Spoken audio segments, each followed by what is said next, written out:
Nifty ஸ்பாட்டில் 57 பாயிண்ட்ஸும் ஃபியூச்சர்ஸில் 39 பாயிண்ட்ஸோட இன்றைக்கி வந்து க்ளோஸ் ஆச்சு. இன்ட்ரெஸ்டிங் வந்து என்னாதுன்னு சொன்னால் இன்றைக்கி டே பூரா காலையில் வந்து பூரா நெகட்டிவாக இருந்துச்சு, மத்தியானத்துக்கு மேலே வந்து பாசிட்டிவாக இருந்துச்சு.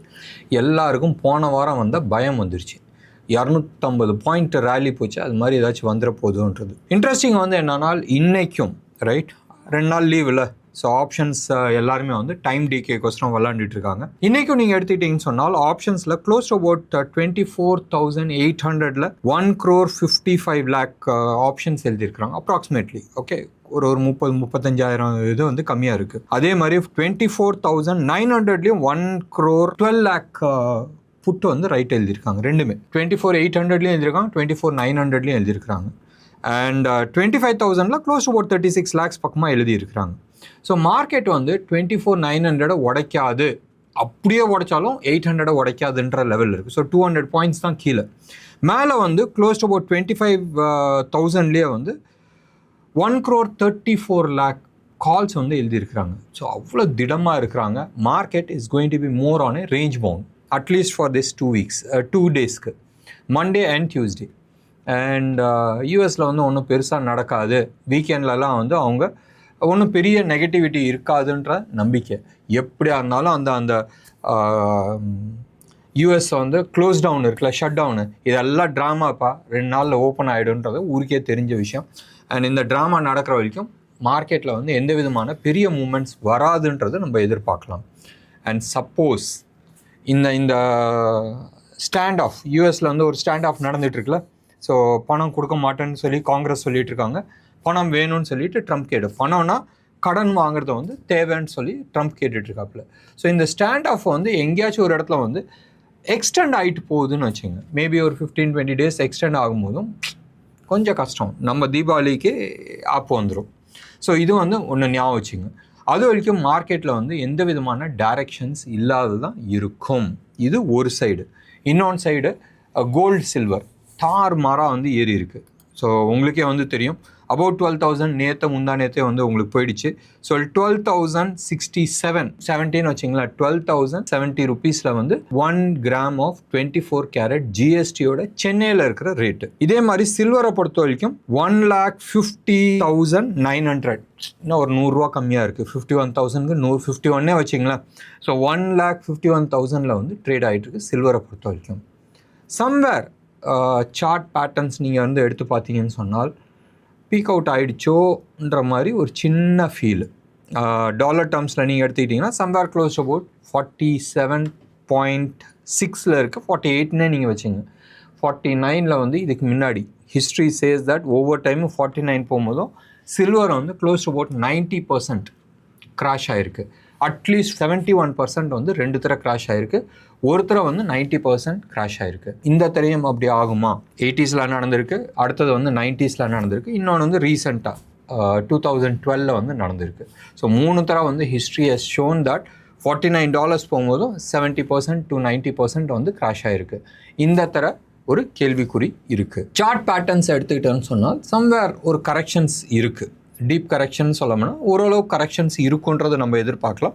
பட் கோல்டை பொறுத்த வரைக்கும் டெஃபினட்டாக வந்து ஒரு கரெக்ஷன் வந்தே ஆகணும். இல்லைன்னு சொன்னால் ப்ராபப்ளி அது ஒரு ட்ராப்பாகவும் இருக்கலாம். ஸோ கரெக்ஷன்ஸ் வரும்போதும் நிறைய பேர் வந்து ஷார்ட் பண்ணாங்கன்னா அது வந்து ஒரு ட்ராப்பாகவும் இருக்கும். இது பாயிண்ட் 1. பாயிண்ட் 2, சில்வரை பொறுத்த வரைக்கும் இந்தியன் மார்க்கெட்டை பற்றி நான் சொல்கிறேன். இந்தியாவில் வந்து நிறைய பேர் வந்து அதை வந்து பை பண்ணி வச்சுருக்கிறாங்க. வட்டி கூடுறவங்களாம் வந்து அதை சில்வரை வந்து பை பண்ணி வச்சுருக்கிறாங்க. எக்கச்சக்கமான பேர் பை பண்ணி வச்சுருக்கிறாங்க. ஹோல்சேல் ரேட்டில், ஹோல்சேல் மார்க்கெட்டில் வந்து சில்வர் கிடைக்க மாட்டேங்குது. ரைட், இப்போ நான் சொல்கிறேன்ல 1,51,000 நான் சொல்கிறேன்ல, அந்த ரேட்டுக்கு வந்து கிடைக்க மாட்டேங்குது. அஃபிஷியல் ரேட் என்ன ட்ரேட் ஆகுதோ அந்த ரேட்டில் வந்து கிடைக்க மாட்டேங்குது. அண்ட் நிறைய பேர் வந்து they are waiting for delivery. So somewhere இது வந்து ஒரு ட்ராப்பாக இருக்குமான்றது ஒரு கேள்வி.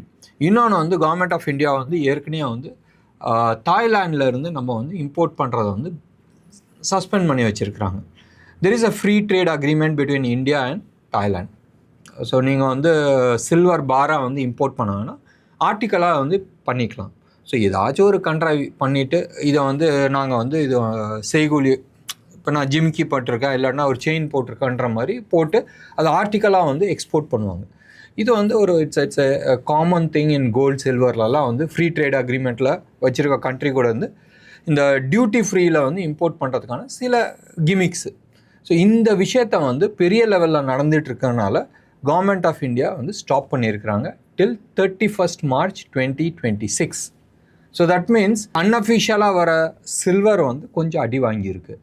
அண்ட் மார்க்கெட்டில் வந்து ஹெவி டிமாண்ட் இருக்குது, சப்ளை கிடையாது. அண்ட் நிறைய பேர் வந்து வாங்கி வச்சுருக்குறாங்க. மார்க்கெட்டை பொறுத்த வரைக்கும் என்ன, 99% பணம் லூஸ் பண்ணால் தான் 1% சம்பாதிக்க முடியும். நிறைய பேர் அது வாங்கி வச்சுருக்கும் போதும் ஸோ இது வந்து ஒரு லாஜிக்கில் தான் நான் சொல்கிறேன். ஒன்று. ரெண்டாவது வந்து டெக்னிக்கல் லெவல்லையும் எடுத்துக்கிட்டோன்னா சம்வேர் நியர் ஒரு மினிமம் கரெக்ஷன்ஸ் ஆச்சு வந்தாகணுன்ற லெவலில் நம்ம எதிர்பார்க்குறோம். ருப்பியை பொறுத்த வரைக்கும் அதே லெவலில் தான் இருக்குது. 88 rupees 80 paisa, 78 paisa to be very precise. இதை வந்து டாலருக்கு அகெயின்ஸ்டாக நம்ம வந்து பேசுகிறோம். யூஎஸ் மார்க்கெட்டில் இன்றைக்கி யூஎஸோட பிஎம்ஐ எதிர்பார்க்குறாங்க. அவங்களோட இண்டஸ்ட்ரியல் அவுட்புட் என்னதுன்றது இன்றைக்கி எதிர்பார்க்குறாங்க. நல்லா இருக்குன்றது நம்பிக்கிறோம். சப்போஸ் அது நல்லா இல்லைன்னு சொன்னால் ட்ரம்ப் வந்து இன்னமும் குதிக்கிறதுக்கு சான்சஸ் இருக்குது. ட்ரம்ப் வந்து நம்ம முட்டாள் நம்ம பேசிகிட்டு இருக்கோம். டேரிஃப் வச்சு இது பண்ணுறான் அது பண்ணுறான்றது. ஒரு சைடு வந்து டேரிஃப்னால் மட்டும் யூஎஸ் வந்து க்ளோஸ் டு அபவுட் $300 billion வந்து சம்பாதிக்கிறாங்க. எவ்வளோ?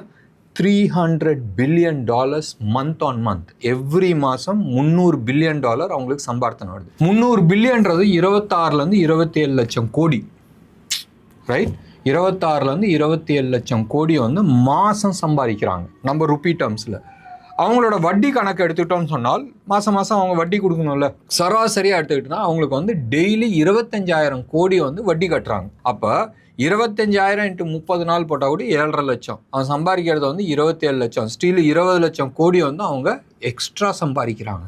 யூஎஸ் கவர்மெண்ட் மக்கள் வந்து அதுக்கான வரி பணத்தை வந்து எக்ஸ்ட்ராவாக இது பண்ணுறாங்க. ஏன்னு சொன்னால் டேக்ஸ்ன்னு சொன்னால் இப்போ இந்தியாவில் வந்து இம்போர்ட் பண்ணுறதுக்கு 150% எக்ஸ்ட்ரா டேக்ஸ்ன்னு சொன்னால் இந்தியா கவர்மெண்ட் வந்து கொடுக்கறது கிடையாது, அங்கே இருக்கிற பப்ளிக்கு தான். இப்போ இந்த மவுஸ் இருக்குது, இந்த மவுஸை வந்து 100 ரூபான்னு சொன்னால் அவன் 50 ரூபா டேக்ஸ் போட்டால் 150 ரூபா அவங்க ஊர் பப்ளிக் தான் வந்து கட்ட போகிறாங்க. ஸோ பப்ளிக் கைக்கு தான் வந்து இது வந்து சஃபர் ஆகும். கவர்மெண்ட்டை பொறுத்த வரைக்கும் their earning money, right? Over a period of time அவங்க அடி வாங்கிறதுக்கான நிறைய சான்சஸ் இருக்குது.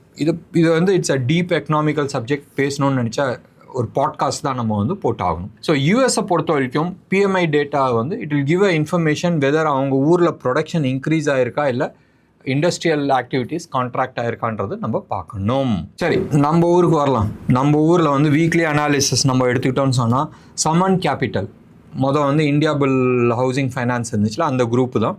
அந்த குரூப்பில் வந்து க்ளோஸ் டு அபவுட் 23,000 crores வந்து ஒரு ஜாப்பனீஸ் கம்பெனி வந்து இன்வெஸ்ட் பண்ணுறதா சொன்னாங்க. ஒன்று. ரெண்டாவது வந்து டெக்னிக்கல் பிரேக் அவுட்டும் ஆயிருக்கு. ஸோ அந்த நியூஸ் வந்து வரத்துக்கு முன்னாடியே சில பேர்த்துக்கு தெரிஞ்சதில் அது பிரேக் அவுட் ஆகிருக்கு, வால்யூம் பிரேக் அவுட்டோட ஆயிருக்கு. அண்ட் போன வாரம் தேவர் தி மார்க்கெட் லீடர்ஸ், ரைட்? தோ இன்றைக்கி வந்து 2.9% கீழே விழுந்திருந்தாலும் மண்டேலேருந்து இன்னைக்கு வரைக்கும் நீங்கள் எடுத்துக்கிட்டிங்கன்னா 19.9% வந்து அப் ஆயிருக்கு. சூப்பர் டூப்பருங்க, ரொம்ப நல்ல விஷயம்.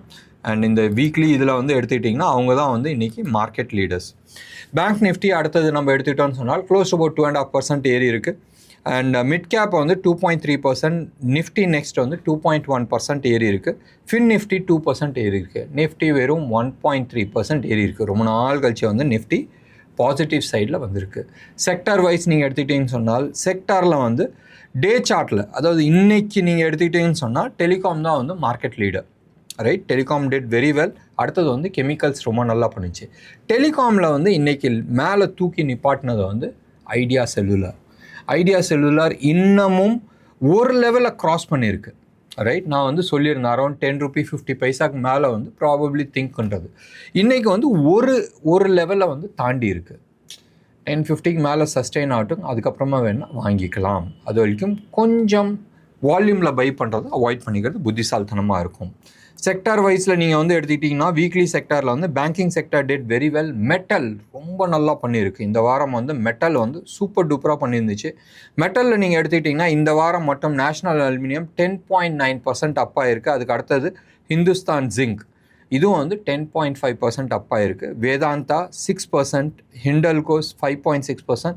ஸோ மெட்டல் செக்டார்ஸ் எல்லாமே ரொம்ப நல்லா பண்ணியிருக்கு. இதுக்கு அடுத்தபடியாக நீங்கள் எடுத்துக்கிட்டிங்கன்னா பவர் செக்டார் வந்து ஒன் வெரி குட் நியூஸ்ன்னு எடுத்துன்னா IEX ரொம்ப அடி வாங்கி இருந்துச்சு. அது வந்து ஆல்மோஸ்ட் 5.1% வந்திருக்கு. அதானி எனர்ஜி சோல் 5% பக்கமாக அப் ஆயிருக்கு. இதுக்கு அடுத்தபடியாக எடுத்துக்கிட்டோன்னு சொன்னால் பப்ளிக் செக்டர் பேங்க்ஸ் எல்லாமே வந்து சூப்பர் டூப்பராக பண்ணிச்சு. நேற்று ஒரு நாள் 2 நாள் வந்து private sector especially HDFC and axis bank, Kotak bank and ICICI எல்லாமே வந்து தூக்குச்சு.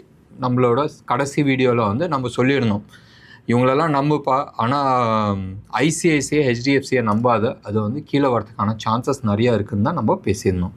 ஆக்சஸ் ஃபர்தர் அப்சைடுக்கான பாசிபிலிட்டிஸ் இருக்குன்றது நம்ம பேசியிருந்தோம். இன்னைக்கு பர்ஃபார்மன்ஸ்லேயே நீங்கள் எடுத்து பார்த்தீங்கன்னா பப்ளிக் செக்டர் பேங்க்ஸ் வந்து எல்லாமே நல்லா இருந்துச்சு. வீக்லி க்ளோசரில் நீங்கள் எடுத்துக்கிட்டீங்கன்னு சொன்னால் பப்ளிக் செக்டர் பேங்க்ஸ் வந்து சூப்பர் டூப்பராக இருந்துச்சு. நாளைக்கு வீக்கெண்ட் அண்ட் நம்ம ஓரளவுக்கு செக்டோரியல் அனாலிசிஸ் பண்ணி அடுத்த வாரம் என்ன செக்டர்ஸ் நம்ம பார்க்கலாம், மேபி நம்ம சார்ட் முடிஞ்சால் நம்ம வந்து போடலாம். அண்ட் என்ன செக்டர்ஸ் நம்ம பார்க்கலான்றது நம்ம பார்க்கலாம். வாட்ச் லிஸ்ட்டில் வந்து என்னென்ன ஸ்டாக்ஸை வந்து பார்க்கலான்றது நாளைக்கு நம்ம முடிவு பண்ணிக்கலாம். இன்றைக்கும் வந்து இந்தியாவிக்ஸ் வந்து 2.5% வந்து கீழே இறங்கியிருக்கு. 10.06 10 உடைக்கல, பட் 10 உடைக்கிற லெவலில் வந்து நின்று இருக்கு. அண்ட் ஹோல் ஆஃப் திஸ் வீக்கில் ரைட் தோ நெகட்டிவ் நிறையா இருந்தாலும் ஹோல் ஆஃப் திஸ் வீக்கில் வந்து க்ளோஸ் டு அபவுட் 8.8% வந்து இந்தியாவிக்ஸ் கீழே உளுந்து 10 பக்கத்தில் வந்து நின்று இருக்கு. ஸோ ஃபர்தர் டவுன் சைடுன்றது இழுத்து போற்றி படுக்கிற மாதிரி தான். ஸோ என்னைக்கெல்லாம் இந்தியாவிக்ஸ் வந்து பிலோ 11 வந்திருக்கோ மார்க்கெட் நல்ல ராலி பார்த்துருக்கோன்றது நம்ம ஏற்கனவே பேசியிருக்கிறோம். Close to about 4,000 to 5,000 points வரைக்கும் போகிறதுக்கான பாசிபிலிட்டி இருக்குன்னு ஏற்கனவே ஒரு 1 வீக் முன்னாடி நம்ம வந்து பேசியிருக்கிறோம். ஸோ இது எல்லாமே மனசில் வச்சுக்கிட்டு இந்த வாரத்துக்கான அனாலிசிஸ் நாளைக்கு ஓரளவுக்கு டெப்த்தில் வந்து நம்ம கொடுக்கறதுக்கு முயற்சி பண்ணலாம். என்ன நேயர்களே, இன்னைக்கு ப்ரோக்ராம் உங்களுக்கு பிடிச்சிருந்துச்சுன்னா லைக் பண்ணுங்கள், ஷேர் பண்ணுங்கள். டெஃபினட்டாக அவங்களோட கமெண்ட்டை நான் எதிர்பார்க்குறேன். நன்றி, வணக்கம்.